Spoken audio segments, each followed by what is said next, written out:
Business is not just for the business sake. We live and operate in a community, the immediate community, and even greater in the environmental community as well as nationally and globally. When you're looking at induction, its efficiency is about somewhere in the 80, not to get buried in numbers, but we need to understand what ballpark we're talking about. So if we imagine, something that's 100% efficient, gas is about here. Only about 20% of the 30% of the energy is used, or the rest is wasted. And then, in fact, it's more than wasted because we have to come back and cool the environment. So we have to use even more electricity to cool the environment that the gas is heating up. One of the common misconceptions about electric equipment, cooking equipment, is that it's not as responsive as gas equipment. In this demonstration, we're going to show you the induction burners and how it is extremely responsive. And here I have a pan. As you can see, it's room temperature, it's not hot. And then what I'm going to do is I'm going to turn this on, and I'm just pour a little water in here. Okay, and you can see that very quickly it's going to, you can start seeing steam is already starting to come up, and then pretty soon, and as soon as you turn it off, you'll notice it's going to go off.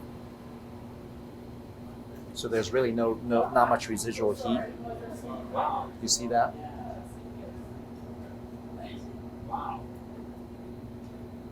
Not a trick. In terms of cost, there are two parts. One is the acquisition cost of the equipment, and second is the usage cost. But then you look at induction, it's about 80 to 90% efficient.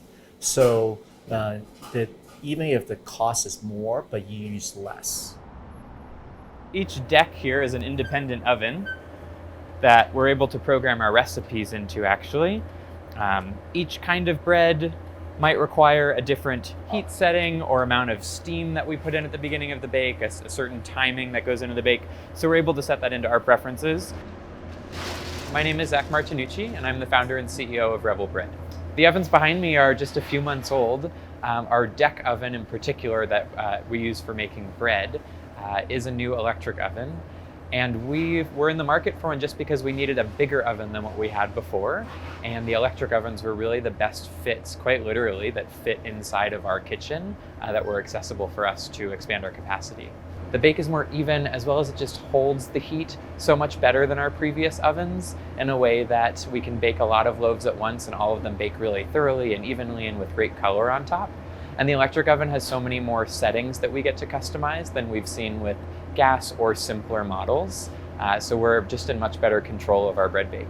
The footprint made a really big difference. So just the fact that we had options with electric ovens, but we didn't with gas, is a big selling point. And I'd say that there might just be more available to look at, or that another owner might not even realize that a bigger commercial oven is an option for them if they hadn't been exploring the electric option before. They're also pretty simple to set up in the sense that once the electrical is installed in the kitchen, it really is just a matter of plugging it in and going from there.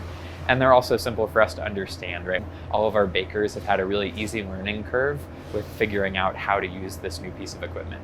That being said, when it's time to replace a piece of equipment, I think electric's the way to go, and it's really been a benefit to have them in our kitchen.